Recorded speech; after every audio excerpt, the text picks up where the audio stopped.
안녕하세요. 최종원입니다. 한국은행 역시도 이번에 금리 인하에 대해서 압박감을 느끼고 있다라는 겁니다. 돈이 물릴 곳이 어디에 정해져 있다라는 건데, 시작 전에 하단에 있는 구독과 따봉 버튼 눌러주시고 자세한 설명은 본론에서 확인하시기 바랍니다. 그럼 시작합니다. 미국은 FOMC 열기 전에 미리 조치를 먼저 취했습니다. 선조치 후보고 방식으로 간다라는 건데, 어차피 후보고가 필요가 없는 게 다 알잖아요. 코로나로 인한 경기 침체가 우려되면서 미리 예방책을 실시해야겠다라고 한 게 미국인 거고, 한국 같은 경우에는 이번에 동결로 넘어섰지만 4월 금통위에서 할 기준금리 인하 결정을 빨리 한시 앞당겨서 할 수도 있다라는 것이죠. 이주열 총재 같은 경우에는 미국의 금리 인하를 확인하고서 우리도 이거에 대해서 대응을 해줘야겠다, 화답을 해야겠다라는 인터뷰를 진행을 했고요. 금리 인하 가능성이 실리고 있는데, 이렇게 되면은 한국이 아직까지는 마이너스 금리가 아니지만 더 이상 진짜 과거에서 최근에서부터 얘기가 나왔던 게 이제 예금, 적금을 드는 의미가 없어지게 됐습니다. 이유가 없어요. 뭐 100억 정도 넣어야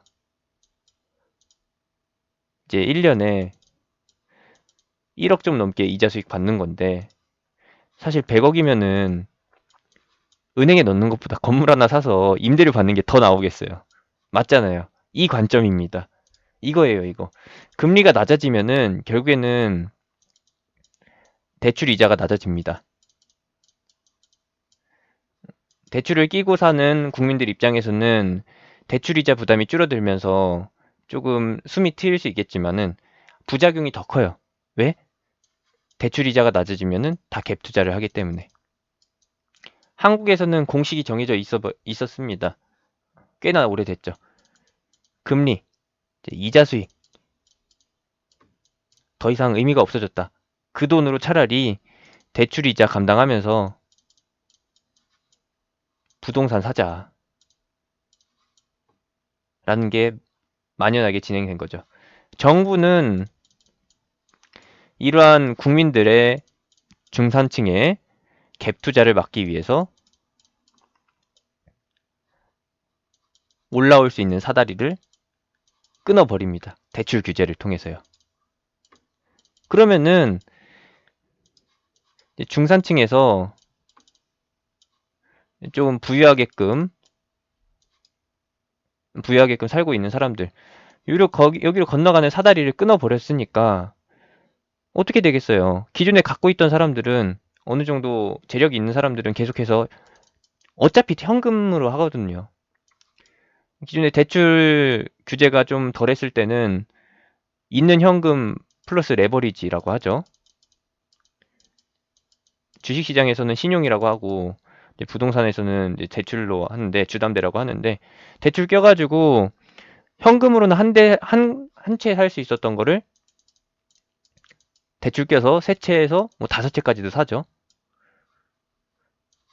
미리 벌어둔 돈으로 대출 규제가 심화돼서 대출 못 받을 때 그냥 생돈 현금 박치기로 해가지고 두세 채 더 늘린다라는 겁니다. 그러면은 지금 집 없는 사람들은 어떻게 했어요? 대출 껴서 겨우 전세나 매매하는 거였는데 이마저도 힘들게 됐다. 집 살 수 있는 기회가 계속해서 없어진다라는 것이죠. 축소되고요. 있는 사람들은 계속해서 현금으로 하는 거고, 어느 정도 애매하게 갖춰진 사람들은 어떻게 하느냐? 어떻게 하겠어요? 공모를 하겠죠. 그것을 리츠라고 합니다. 투자 금액을 조금씩 조금씩 모아서 덩어리를 만들어 가지고 진행하는 사업. 이것이 리츠입니다. 투자 자금이 모이게 되면은 이것으로 재개발에 참여를 하든지, 아니면은 매입을 통해서 임대료 수익을 올리는, 임대료 수익이 크게 발생하는 상권 지역에서 리츠 공모를 통해 가지고 수익을 발생시키죠. 거기서 발생되는 이익을 배분받아 가지고 투자 수익을 올리는 거고요.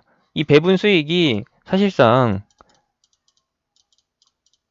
이제는 은행 이자보다 훨씬 더 높아졌으니까 안 한다라는 겁니다. 이 상품이 주식시장에서도 생겼어요. 그래서 금융주로 안 몰리고 신생으로 나오게 되는 새로운 테마, 리츠 테마가 조금씩 자리를 잡고 있는 거죠. 기존에는 좀 주목을 못 받았었는데 이번처럼 금리가 점점 더 다운되고 투자할 수 있는 여력이 축소되게 되면은 이런 쪽으로도 자금이 크게 돕니다. 그래서 보고 있는 게 최근에 상장한 롯데 리츠예요. 롯데쇼핑이 최대 주주인데 롯데쇼핑이 어떤 일을 겪었었죠? 중국에서 사업 철수시켰죠. 사실상 말아먹은 겁니다. 왜? 중국에 의해서 망했기 때문에. 사드 보복에 의해서 완전히 두들겨 맞았기 때문에 그 부분의 사업을 축소하고 국내 부동산으로 돌리게 되죠. 진짜 이러한 의도로 해서 롯데 리츠를 상장시킨 건지는 확인이 안 되지만 타이밍상으로는 순서상으로는 중국 망하고 중국에서 사업 철수시키고 한국 부동산 순서가 맞거든요. 물론 중간에 공백기가 있긴 하지만요. 그래서 제가 보고 있는 거는 신규 상장주 중에 계속해서 주목을 못 받았었던 롯데 리츠가 있고요. 그리고 기존에는 케이탑 리츠 아니면은 이 리츠 코크랩 그리고 다른 리츠 종목이라고 하면은 NH 프라임 리츠, NH 투자증권 농협이죠. 그리고 모두투어 리츠도 있고 뭐 신한 알파 리츠 같은 것도 있는데 얘네들은 다 배당이 높습니다. 배당이 은행에 넣어서 얻을 수 있는 이자 수익보다 높았기 때문에 계속해서 배당주로서의 메리트를 갖고 있었던 종목이고 이번에 금리 인하를 한 번 더 실시하게 되면은 이 배당주에 대한 가치평가가 조금 더 높아질 거다. 관심도가 높아지고 수급도 이쪽으로 쏠릴 것이다. 라고 보고 있습니다. 조그만한 자금들도 몰릴 것이라고 보고 있고요. 그리고 수급들도 좋아할 만한 그런 상황이다라고 판단이 됩니다. 롯데리츠 물려 계셨던 분들 고민이 많으실 건데 상장 당일에 7,000원까지 갔다가 지금 현재 5,000원대까지 내려와 있다라는 거예요. 제가 보는 거는 이번에 금리 인하가 실시가 된다라고 하면은 6,000원까지는 좀 시간이 걸리더라도 회복한다라고 보고 있는 것이고 이후에도 역시나 금리 인하가 제시될 수 있는 상황이라고 하면은 코로나로 인한 경기 침체 장기화. 경기 침체 장기화에서 또 한번 재차 주목을 받으면서 아유의 3단 고음 정도는 아니겠지만 계단식 상승으로 해가지고 장기간 턴어라운드 되는 흐름을 기대해 볼 수 있다라는 거. 요걸 말씀드리고 싶었습니다. 물려 계신 분들 걱정 많으셨을 텐데 이번 기회가 코로나가 어떻게 이렇게 기회를 만들어 준다라는 거 참고해 주시고요. 최근에 기관 수급이 들어왔다라고 하는 거는 금리 인하가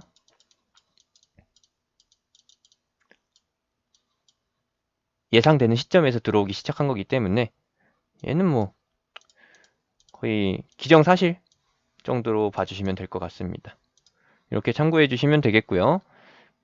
금리 인하 타이밍이 중요한 게 아니라 이제 명분이 발생됐기 때문에 회복 가능하다라는 것까지 말씀드리면서 마무리하겠습니다. 이런 종목은 그냥 영상으로 설명해 드리면은 직접 하시면 되는 거고 굳이 리딩으로 진행 안 해도 되는 그런 상황이라는 거 너무나 확실한 상황이라서 이렇게 말씀을 드립니다. 제가 실시간으로 전달해 드릴 수 있는 시황 정보, 매매 참고하실 수 있을 만한 내용들은 장중에 실시간으로 속방에서 공유해 드리고 있으니까요. 무료로 배포하고 있으니까요. 하단에 있는 링크, 댓글에 있는 링크, 영상 끝나고 나오는 링크를 통해서 제가 운영하는 톡방에 들어오시고 아쉽게도 상담이나 진단은 불가합니다. 제가 영상에서 리치 관련주, 배당주 관련주 해가지고 설명을 충분히 해드렸기 때문에 한 번이고 두 번이고 두 번이고 세 번이고 다시 한번 돌려보시는 것을 권장해 드립니다. 마지막으로 확실하게 말씀드리지만 단기간에 금리 인하 명분을 통해서 급상승시킬 만한 테마는 아니에요. 아시겠죠? 이상입니다.